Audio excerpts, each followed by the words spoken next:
what the inception of this movement in such a short period of time, how much popularity they were able to cultivate. There's definitely not only a parallel here for Donald Trump, but also for the Reform Party, or AfD, in Germany, or the Nationalist Party in France.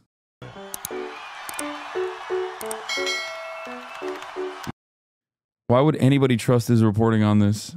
He's never done reporting at all. His job is to be a defender of fascist groups. Speaking of fascism, Leeja Miller made a video on Trump being a fascist. Let's take a look. Floating island of garbage in the middle of the ocean right now. Yeah. I think it's called Puerto Rico.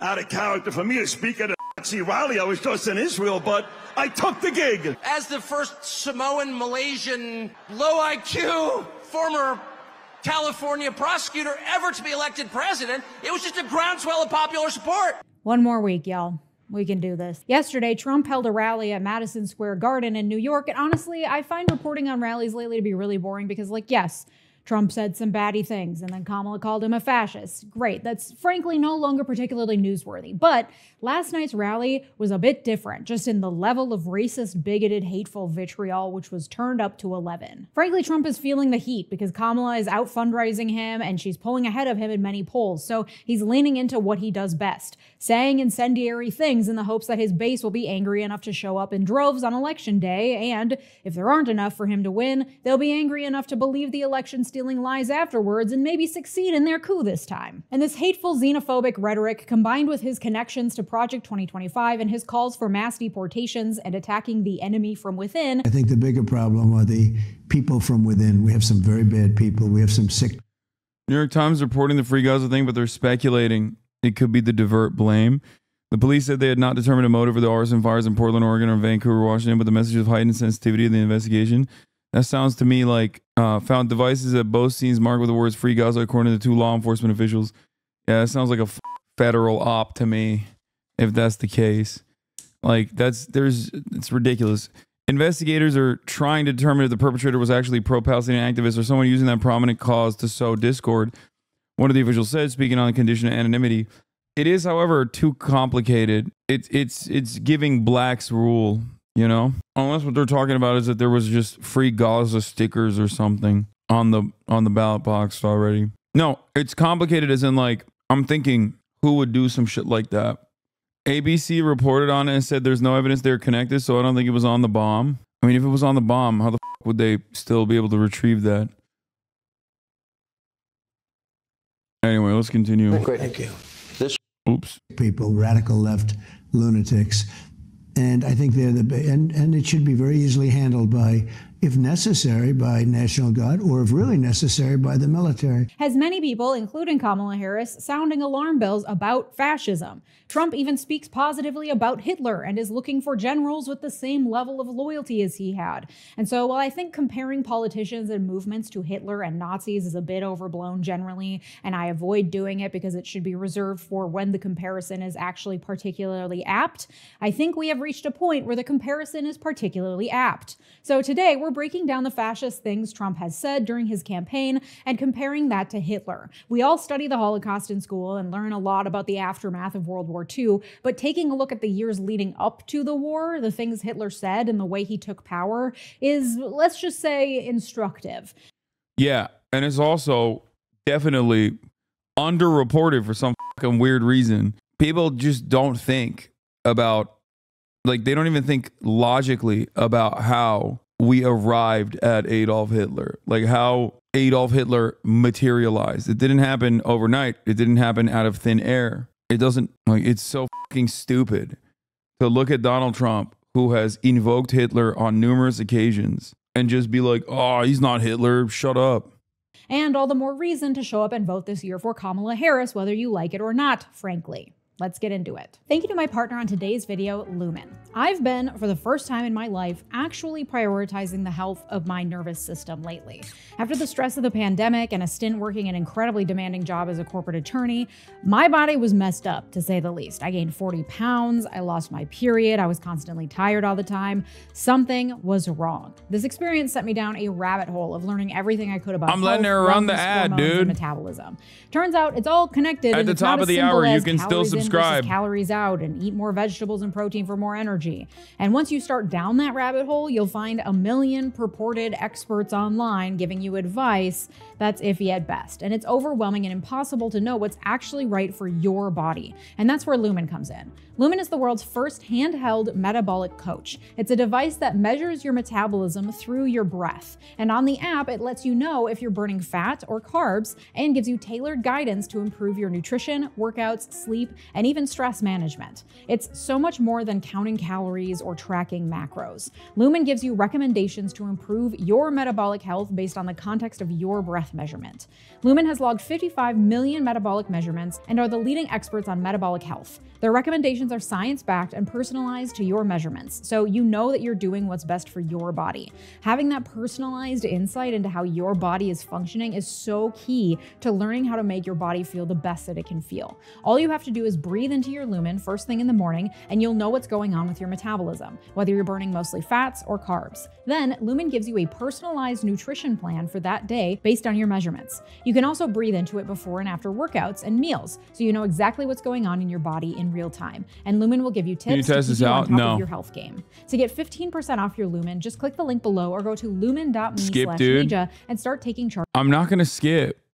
I'm watching her fucking video. I'm going to watch her ad too. It's Ethical Reacts. Shut the fuck up. Of your health today. Thanks, Lumen. First, let's just define fascism. This word gets thrown around a lot, so it's worth giving it a technical definition. According to Encyclopedia Britannica, fascism is a political ideology and mass movement. Although fascist parties and movements differed significantly from one another, they had many characteristics in common, including extreme militaristic nationalism, contempt for electoral democracy and political and cultural liberalism, a belief in natural social hierarchy and the rule of elites, and the desire to create a people's community in which individual interests would be subordinated to the good of the nation. Fascist is seen as an insult and a dirty word today, and for good reason, but in its heyday it was proudly and openly embraced. Europe's first fascist leader was Benito Mussolini, whose National Fascist Party took power in 1922. Fascism spread throughout Europe in the years between the two world wars, largely as a backlash against the results of World War I. Virtually every European country had a fascist faction or party, and many countries saw those parties take power, including, of course, Italy and Germany. There were also fascist movements outside Europe, and I don't mean to be Eurocentric here, but this isn't a treatise on fascism, and I'm focusing on Hitler today, which requires talking mainly about Europe. Now, what makes a fascist? Unlike other political ideologies, fascism is unique because it doesn't have one clear theoretical framework, and instead it adapts to the specific cultural and historical conditions depending on where in the world it manifests. It is generally an amalgamation of a few key ideas. 1. Radical nationalism. In fascism, the ethnically and culturally homogenous core of the nation is the most valuable and central aspect of political life. We must do everything in our power to return to that historical homogeneity, whether real or imagined, as a means of protecting the nation from the threat of outsiders, both external and within our own borders. Number 2, populist authoritarianism. Fascism promotes the idolization and mythologization of charismatic central leaders. Leaders who are seen as embodiments of the people's will and of the nation itself, which falls in line with fascism's belief in authoritarianism, wherein the leader is infallible and above the law. And number 3, anti-liberal and anti-democratic. Traditionally, fascism expresses its anti-liberal sentiments through a rejection of the liberal emphasis on individual rights and freedoms, and instead advocating for subordination of individualism in favor of the collective fight for the nation. Democratic processes are weak, bureaucratic, and inefficient. The will of the nation must be implemented through swift, decisive action by the idolized leader, who embodies the will of the nation anyway, so let him just do his thing. Unlike traditional conservatism, which advocates for order and tradition, fascism brings a revolutionary fervor and populist rhetoric that alienates traditional conservatives as well as liberals. It is more radical, more movement-driven, and, as I said, more willing to fudge traditional political ideology in order to achieve the ultimate end goals of radical nationalism and populist authoritarianism. And a lot of the details of any particular fascist ideology differs depending on your location and moment in time when it manifests. Those details generally revolve around scapegoating and fear-mongering. Yeah, an American fascism, homegrown domestic fascism here takes a lot from the early proto-fascist stages, whether it be the Confederacy, white supremacist ideals that have been left unexamined in the United States of America and still play a formative role in the way that our society is designed. And beyond that, McDonald's burger, like a lot of McDonald's burger, capitalist consumerism. Capitalizing on whatever is most scary to the population and giving them a group towards which to target their anger. In Italy and Germany, the fascist parties capitalized on the anger and fear of war veterans, the middle class, and other segments of society who felt alienated and threatened by societal and economic change. And socialists, who were violent, godless revolutionaries intent on dissolving the traditional way of life, like the Bolsheviks in Russia, as well as Jews, who were allegedly involved in, the massive plot to control banks in the world through an underground network, etc. Yeah, also, just remember that, like, socialism, in the way that the Nazis examined it, was a second Jewish religion. That's the way they treated it, at least. Now, obviously, the real goal was to eviscerate any matter of socialization that was occurring. And a really good way to do that was by dehumanizing Jewish people and then, playing the role of, oh, Jews are responsible for this, or vice versa. Yeah, Judeo-Bolshevism. Etc. This trope has been around for a very long time. They were the chosen scapegoats, along with everyone else who didn't fit the mold of the imagined traditional cohesive identity of the nation. So in the case of Germany, that's... Yeah, by the way, you might notice that Judeo-Bolshevism, i.e. Jewish Bolshevism, has turned into cultural Marxism in the United States of America. You can't just openly be anti-Semitic in the same way, especially because everybody understands well, that's a Nazi, and everybody understands that Nazis are bad. So we've repackaged the exact same sentiment. We just say that I guess the responsible parties are directly the George Soros types. Some powerful Jews are doing unrestricted immigration from the third world in an effort to destabilize the first world, in an effort to destabilize the supreme Western civilization and all of its offerings. That's the pseudoscientific Aryan race, a discredited concept that was invented in the 19th century by racist linguists, as well as a bastardization of social Darwin. How can there exist both the rhetoric of Judeo-Bolshevism and Jews controlling the banks? Is this just rightoid brain rot? I don't know. How can Americans say that immigrants are stealing your jobs, but also are stealing your social safety nets because they're jobless, lazy immigrants? At a certain point, you have to realize that the enemy is both strong and weak. It's just that they are the enemy. Maybe it touches your heart when someone claims that they are strong. Maybe it touches your heart when someone says they're weak. But ultimately, it's not born out of real logic. Jews were not controlling the fucking global banking system, nor were all Jews inherently socialist. Fascism simply was a response by capitalists to a rising tide of pro-worker, pro-socialist sentiment that was genuinely terrifying for a lot of very wealthy people. It was a way to instill order in this otherwise chaotic situation. And then adopted by extremists in the 20th century to validate their violent ideologies. And no one adopted it quite as hard as Adolf Hitler. Through the idealization of the Aryan race, Hitler was able to capitalize on fears of economic instability and communism in the wake of World War I, and then direct those fears towards those who didn't fit the mold. Got a problem? It was probably the Jews, or the communists, or the homosexuals who are predators, or the disabled who are useless eaters stealing your food. Are you noticing a trend here, by the way? Because, it kind of feels like I can't tell if Leeja's talking about Adolf Hitler and the rise of fascism in Germany, or if she's talking about contemporary American Republican Party sentiment that gets thrown around. In your resources, that was an actual talking point in Nazi propaganda. By playing into those fears and othering the people who do not fit the nationalist mold, fascists are able to create a strong identity, an us versus them mentality, which further solidifies that group dynamic. From this emerges what appears to be a safe haven for loyal members, where they will be protected, where there are clear answers for how to solve their problems, and where they can fight for their righteous national identity behind a strong leader that is above the law. Okay, now that we have the basics out of the way, let's examine how fascism manifested itself in Germany ahead of World War II. And I think you'll find this history very instructive. World War I led to the collapse of the German Empire and the creation of a new democratic republic. The new German government was forced to sign the Treaty of Versailles, which restricted Germany's ability to build an army or participate in any aggressive behavior, as well as requiring Germany to pay restitution and cede colonies and land. The reparations and restrictions after World War I tanked the German economy. In September 1923, $1 US was worth 4 billion German marks. Soon after, the global economic collapse of 1929 led to deep unemployment, hunger, poverty, and homelessness in the early 1930s in Germany. This level of economic upheaval, combined with a sense that the world was unfairly attempting to suppress Germany and the German people, created a situation rife for backlash and movement building. Movements on both ends of the political spectrum were built, and many attempted to overthrow the new government. This also meant that the new government was deeply divided, making it nearly impossible to pass new laws, and many Germans lost faith in their leaders' ability to govern. Sound familiar?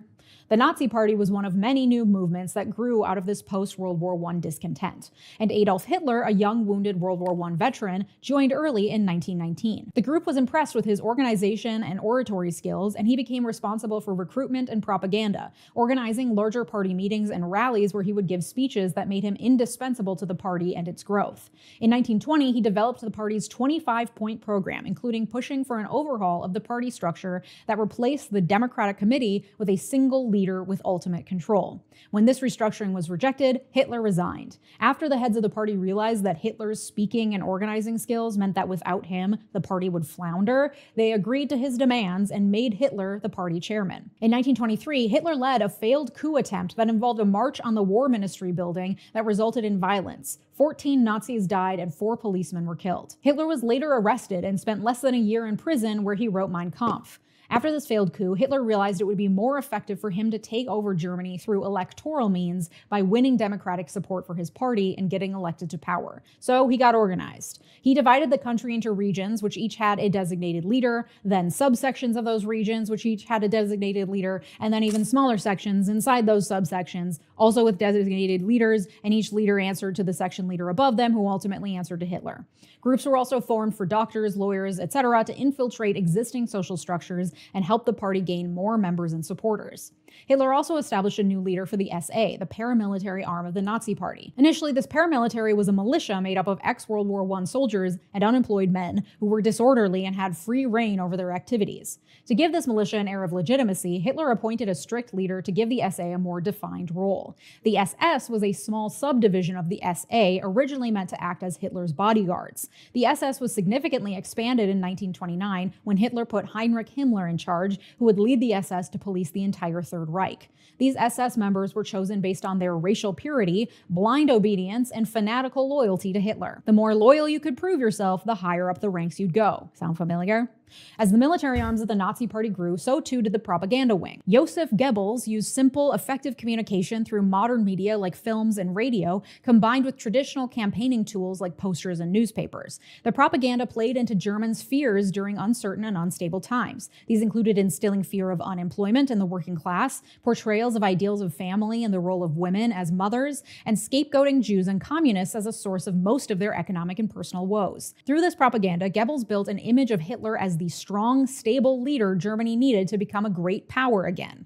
Goebbels was so effective and loyal that he was appointed Minister of Propaganda in 1933. The economic unrest during the Great Depression led to numerous leadership turnovers at the head of the German government, and the success of Nazi propaganda in obtaining popular support for Hitler and the Nazi movement was evident in the growing success in the elections. In 1928, the Nazi Party won just 2.6% of the vote, getting just 12 seats in the German parliament. 2 years later, in 1930, they won 18%, and 2 years after that, in 1932, Hitler ran for president, losing, but with 36.8% of the vote. This turned Hitler... Very important to understand, like, what the inception of this movement in such a short period of time, how much popularity they were able to cultivate. There's definitely not only a parallel here for Donald Trump, but also for the Reform Party, or AfD, in Germany, or the Nationalist Party in France. Very, very important to recognize. Okay? Now, that process might come across as accelerated in a place like the United States of America because we don't have a parliamentary structure. We don't have like a multi-party system. We have a duopoly. So Donald Trump, being a billionaire, was able to completely take over overtake the one major party in our duopoly and rebuild it in his own image. From leader of a radical paramilitary organization in the early 1920s to credible politician in the early 1930s.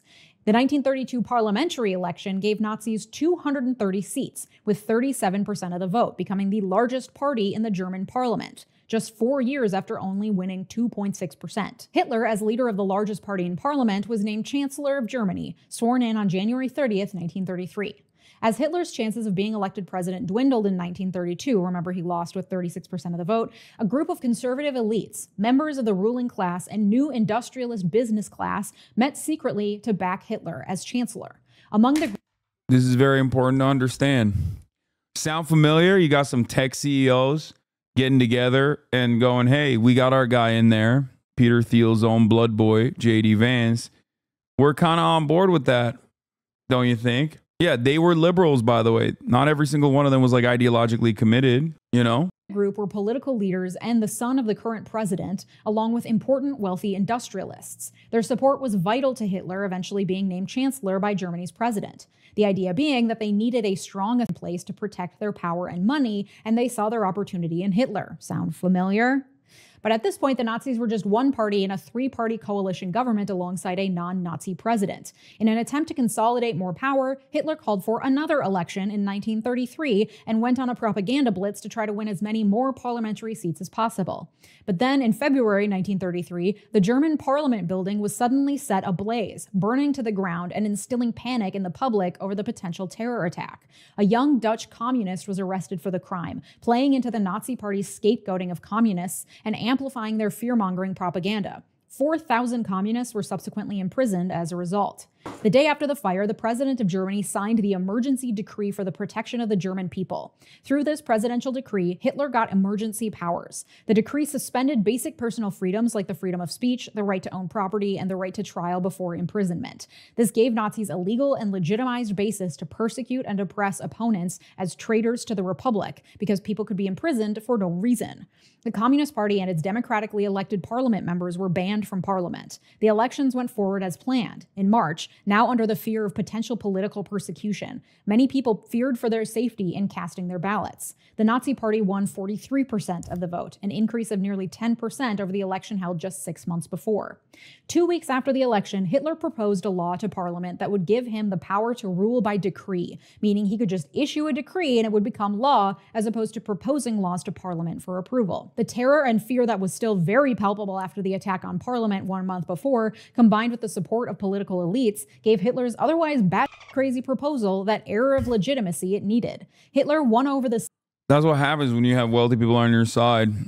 And you also, ironically, on the one hand, are calling the press the lying press, also known as fake news, while simultaneously there's an impact of normalization that's coming from those in positions of power that are saying, no, this guy's not that bad. Come on now. Like, let's say there's like a billionaire owner of a newspaper or something. Now, I don't want to talk too much shit because he's my boss too, but just something to consider. Maybe there's a billionaire owner of a social media platform, for example, who's in the tank for this kind of Hitlerian figure. No, I'm not talking about Ford, even though Elon Musk is American Henry Ford. Why would the capital class align with fascists in America, though? There is no powerful communist to terrorize them, like liberalism seems kinder to everyone. Oh my God, dude. Do you really think that it's the communism that is responsible for the rise of Nazism in Germany? That's what you're saying? That's your takeaway from this? It's those dang commies, those dang Jewish commies that fucking forced the Nazis' hand or forced the liberals into aligning with the Nazis? Centrist part. Henry Ford is American Henry Ford. Yeah, I mean, Henry Ford was also a Nazi sympathizer, very openly. That's why I'm saying Elon Musk is modern day Henry Ford. But I use that as a pejorative. It is Neek Skit, the person that I'm responding to. Party by promising to protect the interests of the Catholic Church, and with the communist parliament members banned from attending and the newly and illegitimately elected Nazi members of parliament, Hitler was able to get the parliament to pass his enabling law 444 to 94. Again, lending an air of legitimacy to what was an absolutely anti-democratic power grab. That same month, March 1933, the Nazis opened Dachau, their first concentration camp, to house and murder their political opponents. In the years that followed, Hitler continued his work to appear moderate while slowly taking over through nominally democratic means, lending to the illusion of stability and democracy. Tension between the SA, remember that paramilitary group, and Nazi leadership grew as the SA wanted to engage in more overt revolutionary activities, and Hitler had Himmler and others in his ear, making him fearful of a potential SA coup. This led to the Night of the Long Knives in June 1934, in which most of the SA leadership, as well as other political opponents, were arrested and murdered without trial. Goebbels, the propaganda leader of the party, created media coverage that presented the attack as a preventative measure in response to a planned coup on the government. Since the SA were seen by the public as being unruly and violent, many saw the attack as a legitimate move by the government to ensure public order. And in July, Chatter has a bit of a point. I think what they're implying is that some capitalists backed fascism in the interwar years because they believed it would be more successful at stopping socialism.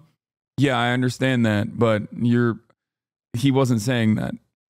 He's saying that there is no rise of like socialism that is terrifying, and that the problem isn't the rise of socialism that led to fascism. The problem always was that capitalism is inherently self-destructive, and therefore, no matter what happens, people are going to want to, have better rights, better liberties, better workplace protections, and things of that nature. Capital owners are directly antagonistic to that sort of thing. And that is precisely why, even if there isn't a rise of socialism, they're going to want to instill some kind of order. When capitalism inevitably decays, fascism comes in to restore that order. And considering that these people do not care about anything, they don't care about poisoning the water supply, they do not care about enslaving their fellow American citizens or their fellow human beings at the behest of returning a tidy profit, it's obvious that a little bit of instability or a little bit of anger seen from the overarching public is enough for them to be like, no, it's fascism time. No, of course not. But those capital owners did a line out of fear of communists because liberals were falling out of power, right? That's what we learn in school, but that's definitely not happening in America. What are you talking about? You're literally directly looking at a situation where billionaire newspaper owners are saying, yeah, let's not fucking endorse Kamala Harris because, impartiality or whatever. At a time when liberals are like, oh no, we're going to lose power, so we should just, capitulate to the fucking framework of, the right, the Nazis. Correct. I said this earlier in a March chat. The American socialism has been to satisfy the hunger and greed of capitalists by subsidizing the corporate wing in hopes it will make up for the missed profit these companies perceive they lose via regulation and human rights and support from the government. They've become so greedy at this point they cannot be satiated by corporate socialism. This is simply inevitable greed. The parliament retrospectively passed a bill legalizing the purge as an emergency defense measure. Again, more legal legitimacy.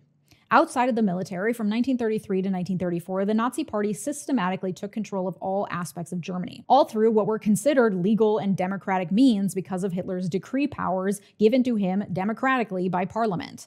He issued the Act for the Restoration of the Professional Civil Service, removing anyone of non-Aryan descent from civil service, including the removal of any judges that were deemed non-compliant with Nazi law or principles. The Nazis replaced the Supreme Court with the People's Court, on which sat judges chosen specifically for their Nazi beliefs. Goebbels was put in charge of controlling the national media, arts, and culture, ensuring they all advocated for Nazi ideas. Then, in August 1934, the president of Germany, the final check on Hitler's power, died. Shortly after, Hitler announced that the offices of the Chancellor and the President would be combined to create one consolidated leader, and that Hitler himself would occupy the role. To once again lend an air of democratic legitimacy to this proclamation, a vote was held for German people to decide whether or not they approved of the merging of the offices and Hitler's new role as Führer. According to official reports, 95% of the population voted, and 90% voted in favor of Hitler. A reminder that there was a lot of political persecution and threats happening at this time. By the end of 1934, the Nazis managed to take over every major aspect of German government and place Hitler at the top with zero checks to his power, all using ostensibly democratic means. From there, Germany exhibited increasingly antagonistic behavior internationally, leading to the annexation in 1938 of Austria and of the northern part of Czechoslovakia that the Germans lost after World War I, and finally the invasion of Poland in 1939, which started World War II. There's obviously so much more to this story, but this brief history highlights especially the means that Hitler used to gain power within Germany, with the air of legitimacy so strong that to this day, some people still say that the people elected Hitler, which, as we've learned, isn't entirely true. And so all of this begs the question, is Trump a fascist? Well, I hope based on all of the information I've just shared, it's a pretty clear and resounding yes from you, but let me just connect the dots so it's extra abundantly clear. Let's take the core aspects of fascism in turn. 1. Radical nationalism. Check. Trump's Make America Great Again slogan imagines a made-up past as a vision for a utopian future. And central to that is a shared American identity. What that identity is depends on which group you're asking, but generally that's going to be white, Christian, heterosexual family units. This is made clear by the work Trump and his followers do to attack anyone who doesn't follow that mold. Immigrants, Muslims, trans folks, Black single mothers, anyone who doesn't fit the mold is open for ridicule, with the end goal being a return to this imagined shared identity. Number 2, populist authoritarianism. Check. When asked, Trump's followers, at least the ones who make it in the clips from rallies, indicate a willingness to completely ignore his words and actions, to completely accept his felony record because he is infallible, he is above the law, he is godlike, and he is not to be questioned. They don't care. There's a classic cartoon that shows other convicted felons. There's Gandhi, there's Nelson Mandela, and then there's Trump. Despite his nonsensical ramblings and inability to talk in full sentences, Trump has a charm to him that allows him to win people over and make them feel like he's one of them, despite embodying zero of the same qualities of most of his followers. Project 2025 and Trump himself would have him at the helm of a government stripped of checks and balances, stripped of regulations and government agencies, and stripped of any civil servant who hasn't professed a loyalty to Trump himself. Number 3, anti-liberal. Check. Trump's flavor of anti-liberalism is an example of how fascism is able to adapt depending on where and when it's manifesting. This is America. An outward declaration that people should give up individual freedoms for the good of the collective is a hard sell in the most individualistic country in the world. So anti-liberalism instead manifests itself a bit more discreetly. Yes, we care about freedom of speech, but only the speech of the right people. Yes, we care about freedom of the press, but we sow doubt in the mainstream media and any media that isn't loyal to Trump wherever possible. Yes. Yeah, I mean, he's literally said he's going to revoke the broadcast licenses of corporations, media companies that he does not like. And he said that he's going to jail people for burning the American flag. Hogwatch at MSG Rally Piece by the Daily Show I worked on. Okay, well, I'm not going to watch that right now. Yes, we believe in freedom of religion, but only for Christians. Individual freedoms in Trump's fascism all come with a caveat that render them applicable. Are people stupid saying liberals will be with him? First of all, liberals were with Hitler. She mentioned that as well. When she says liberalism in this circumstance, she's actually talking about the political theory of liberalism, which is, I mean, she even invokes like American individualism as an aspect of liberalism, which is correct. She's not wrong that fascism is inherently anti-liberty, as in no social liberalism, no social progress, no allowance for people to live however they see fit. Okay? This is true. It is a massive aspect. What do you think we're talking about when we talk about abortion bans? Abortion bans are directly a way to target the freedom that women have to make their own choices.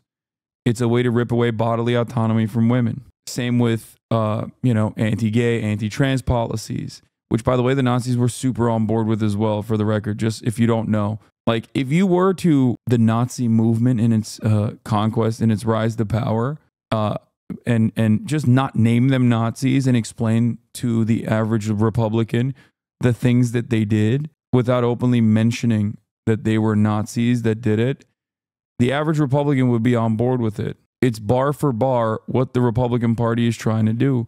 Yeah, the first book burning ever was trans medical documentation. Hitler also outlawed abortion for white folk because he had concerns about he had demographic concerns for the white Volk German population. Didn't the left literally burn books? What? I have no idea what you're talking about. We're talking about the Nazis burning trans books, like books about trans medicine. Only to the group of people who fit into the aforementioned made-up traditional identity of the nation. And number 4, anti-democratic, also check. You hear it in the dog whistles that have been adopted by his followers. We're not a democracy, we're a republic. You see it in Project 2025 and in Trump's own professed plans. Fire civil servants who aren't loyal, replace judges with loyalists, get rid of the administrative state in favor of a concentration of power in the hands of the president who can act swiftly and decisively without the inconvenience of regulations, unchecked by other branches or by the will of the people.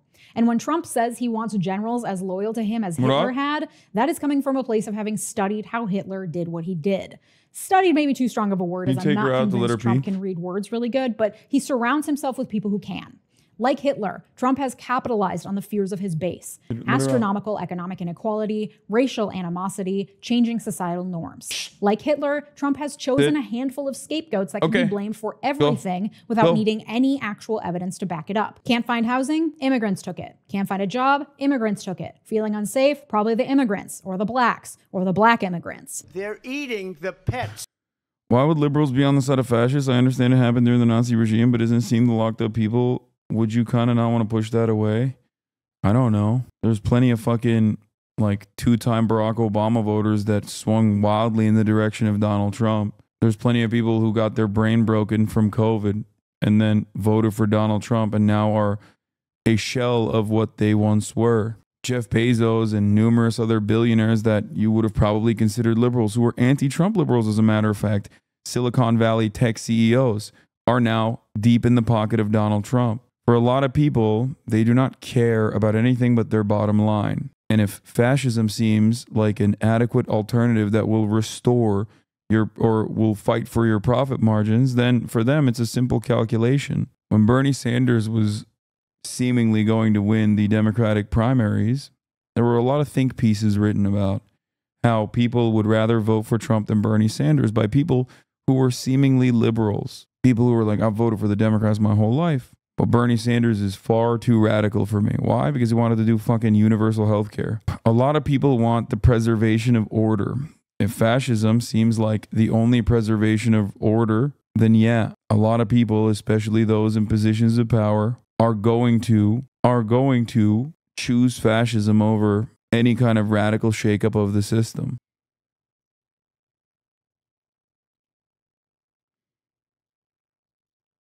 Of the people that live there. Like Hitler, Trump and his cronies have infiltrated every aspect of public life in order to take control or discredit it. Trump alone didn't do this, but his supporters have been working for decades to lay the groundwork. For example, the Kochs and their network have funded academic institutions to push questionable free market ideology. They have funded think tanks to push articles and policy around those ideologies, including the Heritage Foundation, creator of Project 2025. They have funded lobbyists to then bring those policies to the politicians, and they have funded the re-election campaigns of those same politicians. Trump and his cronies have pushed propaganda to discredit academics and experts as brainwashed liberals, as communists. They've pushed propaganda to discredit reputable news media as filled with those same brainwashed liberals and communists. Trump has led his followers to believe that their way of life, their beliefs, their livelihood, and their safety is being persecuted by a dangerous, growing tide of leftists and communists who would have their children. Fake victimhood is such a solid way to get cushy, comfy, cozy pieces of shit on board with your ideology. Christians love talking about their fear of persecution, that like Christians in America are persecuted at every turn. How are they being persecuted in a fucking Christian nation? Oh, that's right, because gay people exist, because trans people exist, because abortions are happening all around them. And it's so wild. Like the fake victimhood is so deeply baked into the American conservative movement in perpetuity. It's entitled bereavement, exactly. And you see it as a hallmark of most reactionary movements. You see it with Zionists in the United States of America as well. You're absolutely correct. That's why I always make the all lives matter comparison when talking about someone who is a defender of Israel saying, from the river to the sea, Palestine will be free, is actually a very scary sentiment that you're expressing right now. It's no different than the very same reactionary sentiment expressed towards Black Lives Matter, which was met with fear from anti-Black people that turn around and say, well, you're saying Black Lives Matter, Well, how about all lives matter? How about white lives matter? It's very fearful to me that you're saying black lives matter. Those who are in defense of oppression will always look at emancipatory slogans as a dangerous prospect for their future, because they want the maintenance of that oppression to continue. And changing that dynamic is akin to death for them. We look at that with our perspective and see it for what it is. It's entitled bereavement, as you correctly pointed out. You know, people want to defend the status quo. If the status quo changes, oh my God, we'll die. And the scariest part of all of this is that there's not really a lot of, there is not really a lot of motion in addressing any of these insanities that are happening all around us on a day-to-day basis. You know what always killed me about the fear of persecution? Christians are taught that if they aren't being persecuted, they aren't following Christ well enough. Children turn trans and pee in litter boxes, give their jobs to immigrants, get rid of all measures of public safety, and suppress their First and Second Amendment rights. Conveniently, danger is closing in from all sides, and the perpetrators are the very people who don't. And all of this is cloaked under a false sense of legitimacy because he was elected fair and square once. Fair and square, however, is arguable because he lost the popular vote and voter suppression is very real, but technically he won.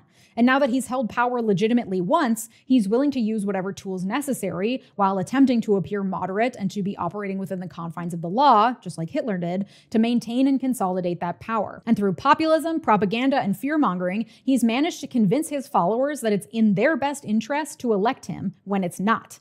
All the while, he's backed by today's version of wealthy industrialists who believe that with him in the White House, their money and power will go untouched and unchallenged. And on the similarities go. Trump is a fascist. If he wins next week, there will be far fewer checks on his power than there were the first time, thanks to the damage he did during his first administration. It is only through a decisive victory that we can hopefully definitively shut down Trump's power, as well as his challenges to the election results after the fact. But hope is not lost. You do not need a time machine to go back and kill Hitler. You can do your part now to vote against fascism in our own era. Go to iwillvote.com to check your registration and set up a voting plan. If you haven't voted already, do you have a plan to vote? Comment it below. It helps to actually write it down. I will be voting on election day because I love being in the action on the day of. So I will walk to my polling place after breakfast on November 5th, and I will cast my vote for Kamala Harris. Is she advocating for the progressive policies I want? Hell no. But she's not fucking Hitler, so she's got my vote. If you want ad-free and uncensored versions of these videos, join me over on Patreon.